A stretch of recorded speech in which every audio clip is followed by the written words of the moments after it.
Remember that more than 2 weeks ago, we told you about Ontario's modelling projections for COVID-19. At that time, we heard that in a worst-case scenario, about 300,000 people in this province would contract the virus. But public health authorities expected more like 80,000 people here would test positive during the first wave of the pandemic. Those officials returned today to present their revised modelling projections. It shows that 20,000 people are now expected to be infected with the virus. That is a significant drop from what was predicted earlier. Raywat Deonandan watched that presentation. He is an associate professor and epidemiologist with the Faculty of Health Sciences at the University of Ottawa. He's on the phone with me this afternoon. Hello there. How are you?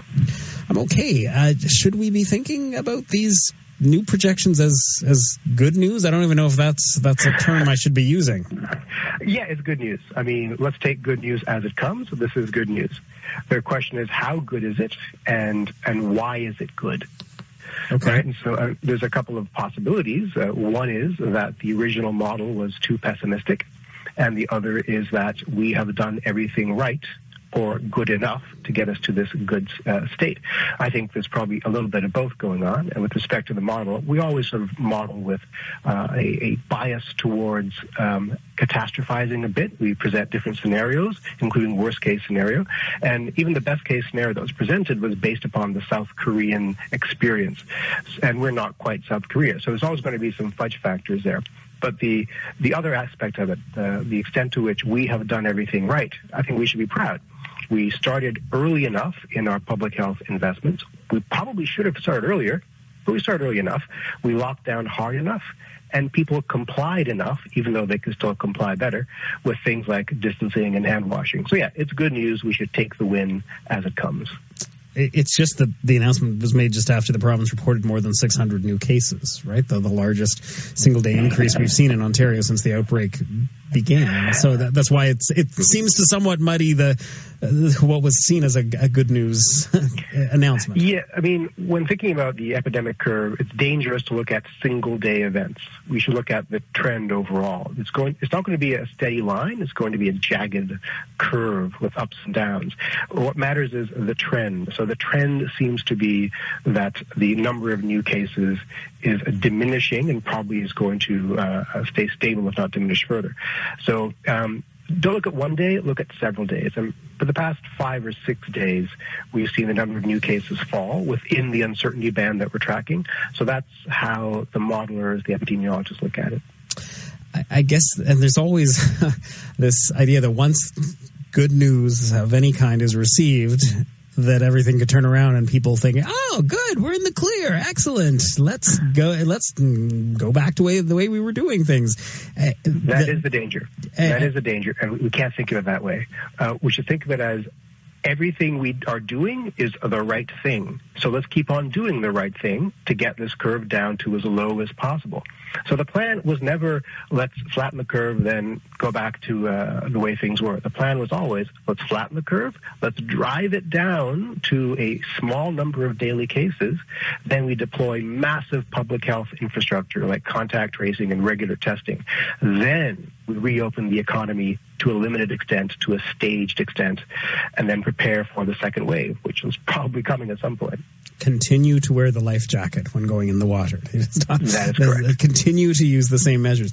Are there still possibilities that, and I'm not trying to be the wet blanket on the good news, I honestly am not, but are there possibilities in the first wave of the pandemic we could still see the increased figures that public health officials were predicting some weeks ago?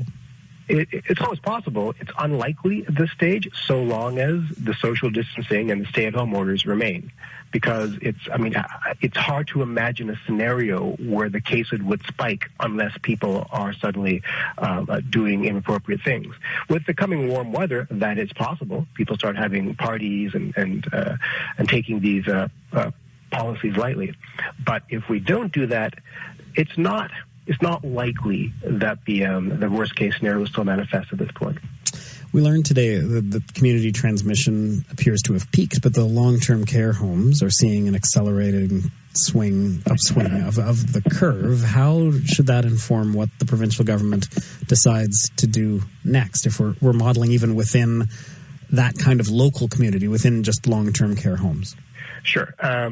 They're separate compartments as we like to think about them. They don't really interact that much with the greater population. So the way that public health, I think, should look at it, I think we are looking at it this way, is with community transmission diminishing, that frees up some resources to apply them to where they're mostly needed, which is in these self-contained populations, which are long-term care facilities, prisons, work camps, any place where you cannot escape contact with people. So with this freed up capacity in our ICUs and ERs and other kinds of medical capacity, we can apply that with greater force in those areas. That's the way it has to be. Now, that will not affect the general population as much as the community spread would. So I think I'm confident, I'm optimistic that these self-contained populations are more easily managed, because really it's a matter of simply applying the appropriate public health infrastructure, like tracing and testing of all the residents, because they're self-contained. We know where they are. We know who their contact traces should be.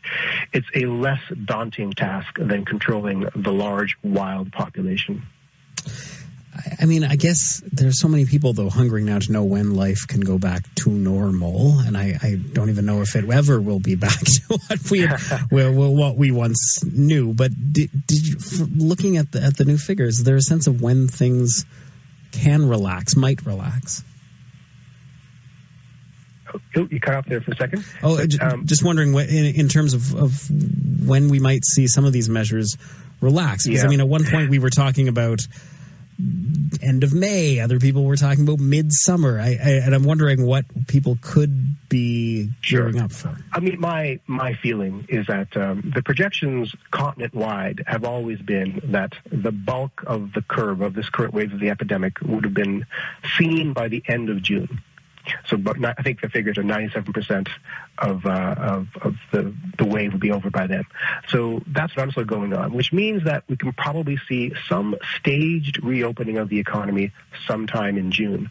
What that means, what that will look like, will differ from region to region. Keep in mind that this isn't one epidemic across the country. This is multiple epidemics in different regions with different profiles and different characteristics.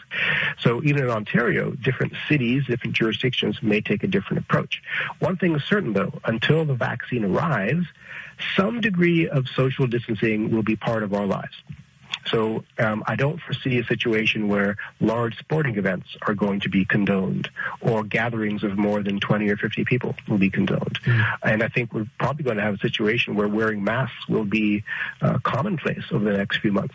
So there is going to be a new normal for a year or two. But definitely the economy will open up to some extent this summer.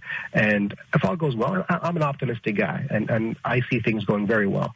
If all goes well, I think we'll see a pleasurable summer with a degree of social contact to make us all happy, and we should stop catastrophizing the worst-case scenarios in terms of economic impact.